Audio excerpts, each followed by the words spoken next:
Rasulullah berpesan, la budda 'alal mu'min arba'atu asya'a. Awaluha darul wasi'ah. Awal as-saniha sirajun madi. As-sanisiha sanisuha dabatun farihah. Ar-rabi' saubun jamil. Nabi berpesan bahwa tidak boleh tidak, harus ada, wajib ada malah ke atas orang-orang yang mukmin, baik laki-laki atau perempuan, empat perkara.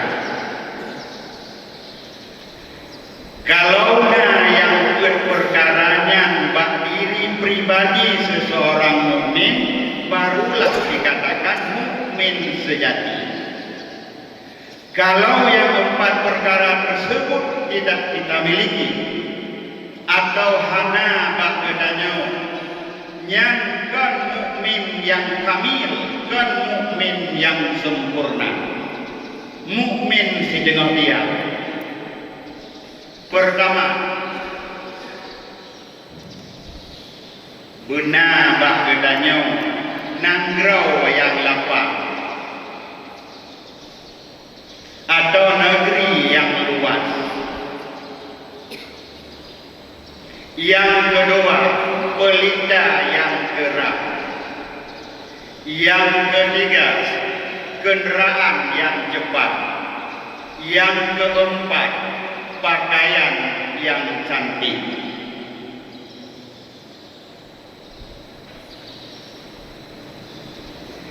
Nabi mengungkapkan hadis tersebut di hadapan para sahabat-sahabat. Sahabat setelah mendengar pembicaraan Nabi tersebut menjadi kebingungan. Ya Rasulullah, kami telah memiliki negeri yang luas, kami telah ada lampu yang terang listrik. Sahabat tidak mengerti maknanya. Apa yang dimaksud dengan negeri yang luas? Negeri yang luas,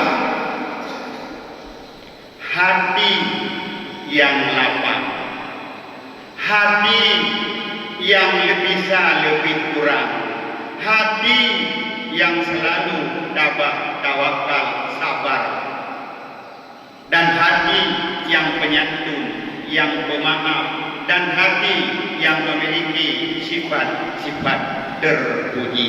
Itulah negeri yang luas. Bila hati gedanya lalu hana lapang, gedanya penuhi dengan bermacam-macam penyakit-penyakit yang masmumah, penyakit-penyakit yang tercela.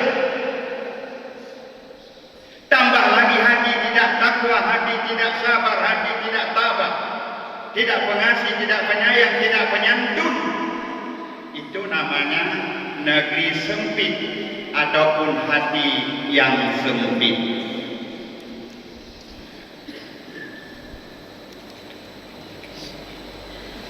Kemudian pelita yang terang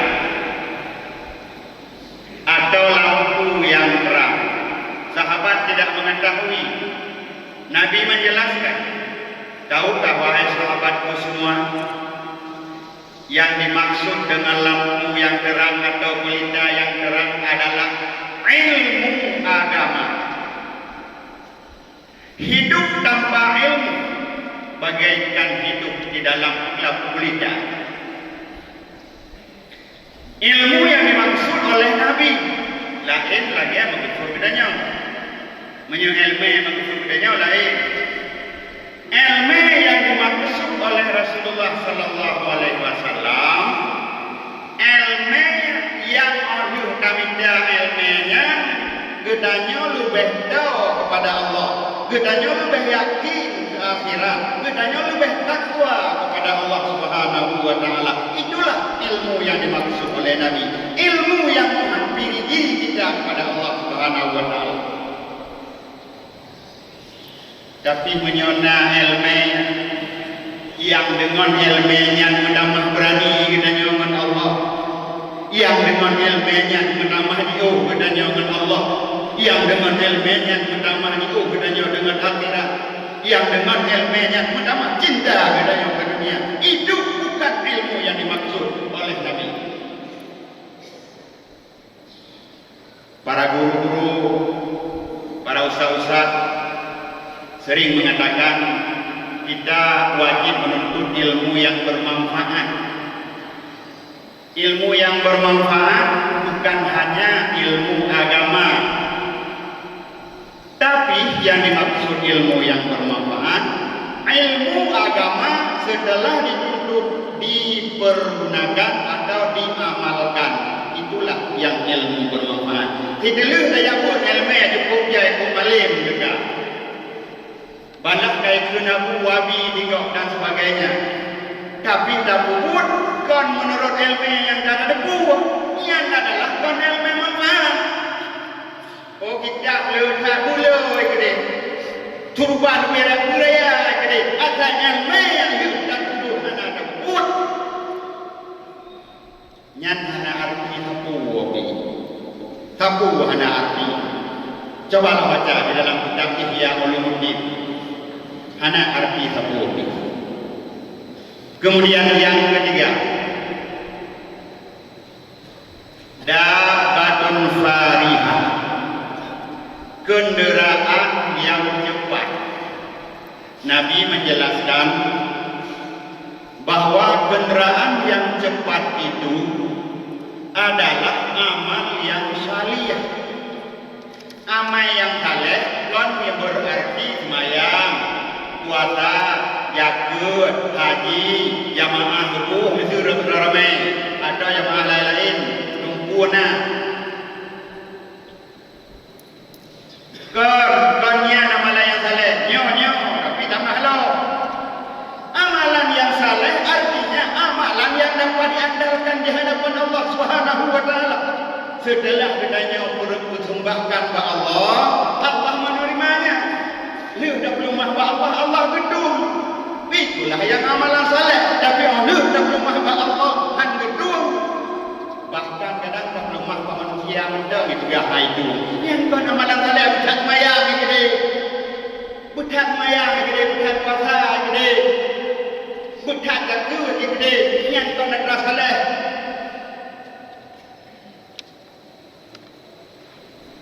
Memang semayang tak sama-sama, tapi punya semayangnya bukan semayang saleh. Yang tidak itu bukan amalan saleh. Beda begini amalan go, amalan saleh go, amalan yang dapat diandalkan di hadapan Allah Subhanahu wa taala dan diberi pahala nantinya. Itulah amalan saleh.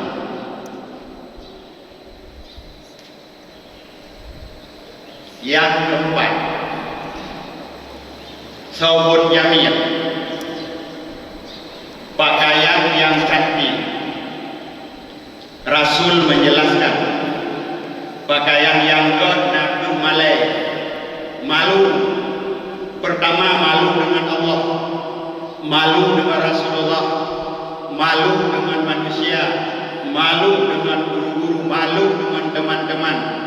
Malai-malai yang bagiannya itu yang berpegang pakaian yang malai hana sembahyang jamaah, malai hana jaga Jumat, malai hana sembahyang, malai hana ibadat, malai hana berbuat baik, malai hana berbakti.